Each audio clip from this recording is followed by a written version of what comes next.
Pandian stores இன்னைக்கான எபிசோடில் தங்கமயிலும் மீனாவும் ஒருத்தருக்கு ஒருத்தரை சந்தித்து ரொம்ப சிரித்து பேசிகிட்டு இருக்கிறத கோச்சிங் கிளாஸ் போகும்போது ராஜி பார்த்துடுறா. அது பார்த்ததுமே ராஜிக்கு கடுமையான கோபம் வந்துடும்.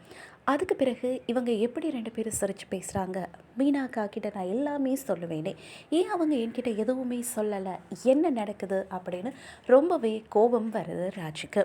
அதுக்கப்புறம் தங்கமயில் மீனாவை பார்த்து பேசிட்டு போனதுக்கு அப்புறமா மீனாவை போய் ராஜி பார்க்குறாங்க.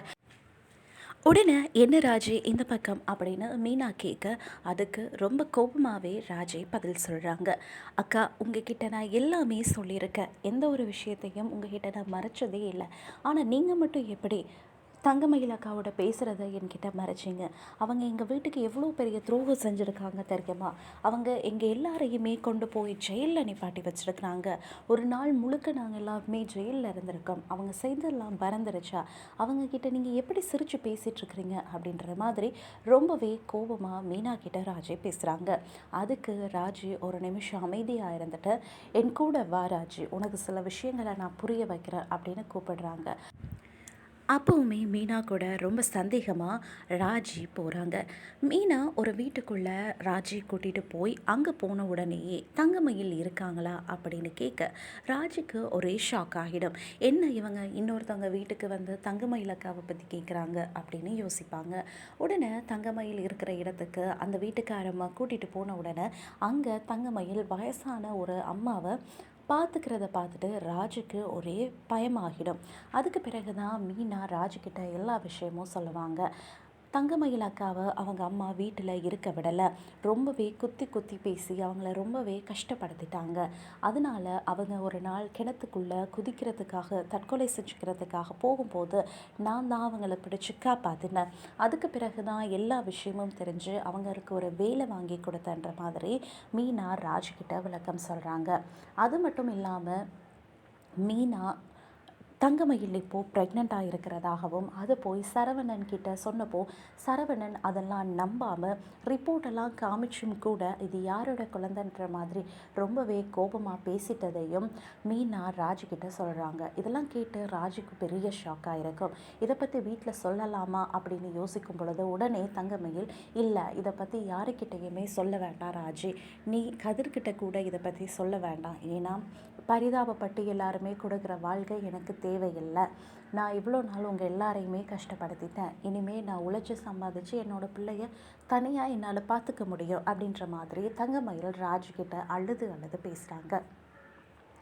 அதுக்கு உடனே ராஜு, இது எல்லாத்தையுமே என்னால் ஏற்றுக்க முடியலை, ஆனால் நீங்கள் செய்த சில விஷயங்களையும் என்னால் மறக்க முடியுமான்னு தெரியலை. வீட்டில் நான் யாருக்கிட்டேயுமே சொல்லாமல் இருக்கிறதுக்கு ட்ரை பண்ணுறேன் அப்படின்ற மாதிரி சொல்லிவிட்டு அங்கேருந்து ராஜு போயிடுறாங்க.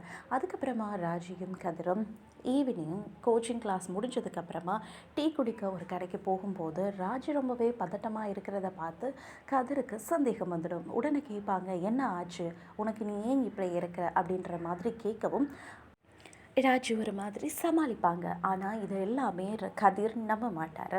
ஆனால் ஏதோ இவளுக்கு ஆயிடுச்சு அப்படின்னு நினச்சிக்கிட்டு வெளியில் அந்த பக்கமாக போனதுக்கப்புறம் உடனே மீனாவுக்கு கால் பண்ணி, அக்கா, இந்த விஷயத்த கதிர்கிட்ட என்னால் மறைக்க முடியலை, அதனால நான் கதிர்கிட்ட மட்டும் விஷயத்த சொல்லிடட்டுமான்னு கேட்க, உடனே மீனா, இல்லை இல்லை மீனா, நீ யார்கிட்டையும் இதை பற்றி சொல்லக்கூடாது, தங்கமயில் அக்காவே சொல்ல வேண்டான்னு சொன்னதுக்கு பிறகு இதை நாங்கள் பற்றி யார்கிட்டையுமே பேசக்கூடாது அப்படின்னு சொல்கிறாங்க. ஆனால் ராஜி, கதிர் வந்து என்னோட ஹஸ்பண்ட் எப்படி நான் அவன்கிட்ட சொல்லாமல் இருக்கிறது, எனக்கு ஒரு மாதிரி இருக்குது அப்படின்ற மாதிரி சொல்லும் போதே கதிர் அங்கே வந்துடுறாரு. உடனே ஃபோனை கட் பண்ணிடுவாங்க. ராஜியை பார்த்ததும் கதிர், ஏன் நீ இன்னும் டீ குடிக்கல, ஏன் பதட்டமாகவே இருக்கு அப்படின்னு மறுபடியும் கேட்கும்போது, இல்லை, கோச்சிங் கிளாஸ்க்கு போன இடத்துல ஒரு ஃப்ரெண்டு, அவளோட ஃபோன் வந்தது அப்படின்ற மாதிரி சமாளிப்பாங்க. அதுக்கு பிறகு ரெண்டு பேரும் பேசிகிட்டு இருக்கும்போது ராஜியோட அப்பா அந்த இடத்துக்கு வருவார். உடனே பார்த்து, எப்படிமா இருக்க அப்படின்னு ராஜியை பார்த்து கேட்டுட்டு எல்லா குசலமும் விசாரித்து முடித்த பிறகு, வீட்டில் ஏதோ பிரச்சனையாமே, உங்கள் அப்பா காசு கேட்குறாராமே அப்படின்னு கதிரை பார்த்து ராஜியோட அப்பா கேட்க, ஆமாம், அவர் எனக்கு ஒரு அமௌண்ட்டு கொடுத்துருந்தாரு, அதை இப்போ கொடுக்கணும், எப்படியுமே அந்த அமௌண்ட்டை நான் திருப்பி கொடுத்து தான் ஆகணும், என்ன இப்போ கொஞ்சம் சீக்கிரமாக கொடுக்க வேண்டியிருக்குன்ற மாதிரி கதிரை சொல்ல, உடனே ராஜியோட அப்பா அந்த பணத்தை நான் தரேன், கொடுத்துடுங்கன்னு சொல்கிறாரு. ஆனால் கதிர் அதுக்கு மறுப்பு தெரிவித்து நாங்களே சமாளிச்சுக்கிறோம், நீங்கள் கேட்டதே ரொம்ப சந்தோஷம், இந்த பிரச்சனை என்னோடது, நானே பார்த்துக்கிறேன்ற மாதிரி சொல்ல, அதுக்கு பிறகு அவங்கக்கிட்ட பேசிட்டு ராஜியோட அப்பா அங்கேருந்து கிளம்பி போகிறாங்க. இதுதான் இன்றைக்கான எபிசோடில் நடந்தது.